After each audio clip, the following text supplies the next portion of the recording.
Chapter 8, Dinosaur Brain. It turned out to be a cool summer.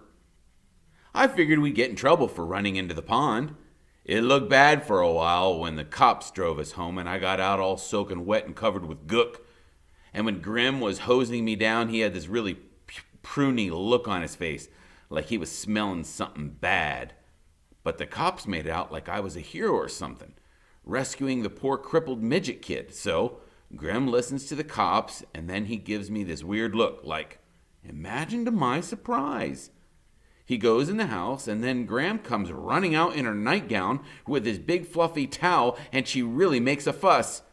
Me? Rescuing Freak? What a joke, right? Except that's how it must have looked from a distance, because I never knew it was Freak who rescued me. Or his genius brain and my big dumb body. Graham is there rubbing me with a towel, and her hands are shaking, and she's saying, "Oh, I saw those blue lights, and I thought the worst." And Grim is behind her, looking at me real intense, and shaking his head, and he's saying, "Who'd have thunk it, Mabel?" Which is some kind of joke, because Graham's name isn't Mabel. Anyhow, they take me inside, and the first thing Graham does is give me a bowl of ice cream, and Grim, he keeps shaking his head, and he goes, "What this young man needs right here is a cup of coffee, real coffee." And then he gets busy putting the filter in the machine and measuring out the coffee and standing by while it drips through. And he's got this stern look like he's thinking deep thoughts. By the time I polish off the ice cream, Graham is handing me coffee in a china cup from the set they never use. He gives me the cup and like it's a really big deal. Maybe because I'm not allowed to drink coffee yet, and he's so grim-like and serious I open my mouth to say, "What's the big deal? You really think this is my first cup of coffee?" "Yeah, right." And something happens, and the words come out, "Thank you, sir." And it's like I'm possessed or something. I have no idea where the things I'm saying are coming from or why. I go, "Thanks for the towel, Graham, and the ice cream. Could I have sugar in the coffee? 2 teaspoons, please." And Grim claps his hands together and he says, "Well, of course you can, son." And it's like, whoa! Because he never calls me that. It's always Max or Maxwell or that boy. Next thing, he's clearing his throat and coughing into his fists. And Graham is looking at the two of us, and she gets this Graham-like glow. Like, this is how it's supposed to be. The way things were always happen on the Wonder Years, with the family getting all gooey and sentimental about some numb thing the bratty kid did while he was having all of his wonderful years or whatever. Graham says, "I want you to promise me something, Maxwell, dear. Promise me you'll keep away from that hoodlum boy and his awful friends. Nobody got hurt this time, but I shudder to think what might have happened." And Grim, bless his pointed little head, he goes, "Maxwell can handle himself, can't you, son?" Right, Max, not son, which is okay by me. "I can run," I say to Graham. "I see Tony D. That's what I'll do." "Good boy," Graham says. "I thought because you were so much bigger than he is, well, you just do that, dear. You run away." "He's not running away," Graham says, real impatient. "He's taking evasive action. Avoiding a confrontation, that's a very different thing. Right, Max?" I nod and I drink my coffee without slurping and decide it's better not to mention that Tony D carries a knife and he's probably got guns or something. Because that would only make Graham worry more, and she's such a clunker when she's worried. Well, like I said, it turns out to be a pretty cool summer. Usually what I do is just hang around and look at comic books and watch the tube, or go shopping with Graham if she really makes a fuss. I hate the beach because the beach is stupid. The cool crowd looking sleek and tan, and aren't we gorgeous? And because if you saw me lying on a blanket, you'd say, "Hey, what is an albino walrus wearing sunglasses?" So mostly I just vegetate in the basement and pick my navel. To quote Grim, Mr. Bellybutton Lint himself. A Freak, he changes all that. Each and every morning, the little dude humps himself over and he bangs on the bulkhead. Wonka, wonka, wonka! He may be small, but he sure is noisy. Get out of bed, you lazy beast! There are fair maidens to rescue, dragons to slay! Which is what he says every single morning. Exactly the same thing.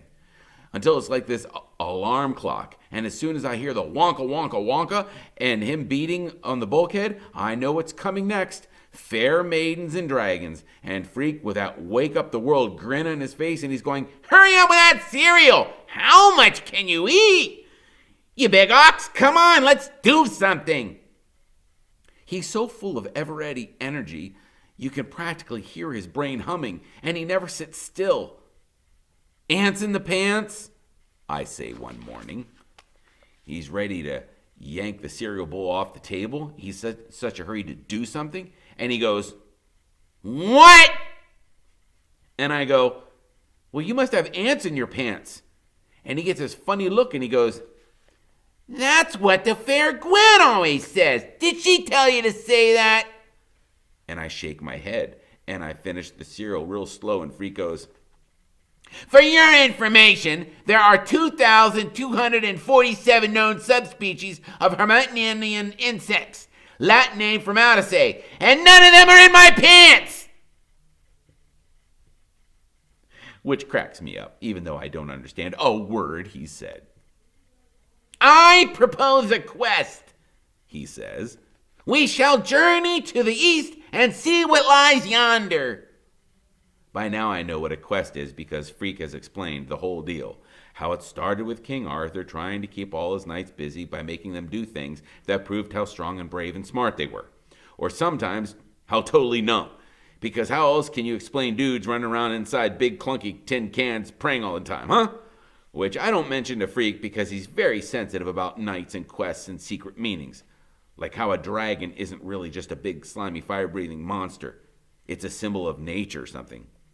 A dragon is the fear of the natural world, Freak says. An archetype of the unknown. I go, what's an archetype? And Freak sighs. And he shakes his head and he reaches into his knapsack for his dictionary. This is true. He really does keep a dictionary in his knapsack, like Alex. It's his favorite book. And he pulls it out like Arnold Schwarzenegger pulling out a machine gun or something. That's the fierce look he gets on with the book in his hands. Go on, he says, making me take the book. Look it up. And now I wish I hadn't said anything about this archetype dude because I hate looking stuff in stupid dictionary. Start with the A, he says. I know that. AR. I just go along the A's until you come to AR. Yeah, right. Easy for a genius to use the dictionary, since he already knows how to spell all the words. And R's never look like backwards E's and to Freak. Which is the way they look to me sometimes. Unless I really squint and think about it. Careful, he says. You'll bite off your tongue and then we'll have to waste the day at the emergency room getting it reattached. Microsurgery is such a bore. Did anybody ever tell you that? Huh? I say, but I do close my mouth so my tongue doesn't stick out. I'm still looking in the dictionary for archetype, and I'm looking for words that are underlined with red ink, because that's what Freak does the first time he looks up a word. He makes a line under it. And you'd be amazed how many are underlined. There are whole pages like that, where he's looked up every single word. Finally, he spells out all the letters for me, and I find the stupid word. There's nothing about dragons in here, I say, squinting hard at the stuff under the word. It just says pattern. So what is it? A sewing type of thing? Freak has this disgusted look on his face, and he takes the dictionary and goes, you're hopeless! Pattern is the first definition. I was referring to the second definition, which is much more interesting. A universal symbol or idea in the psyche, expressed in dreams or dreamlike images. Like that helps, right?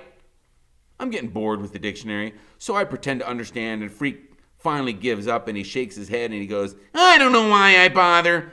Dinosaurs had the brains the size of peanuts and they ruled the earth for 100 million years.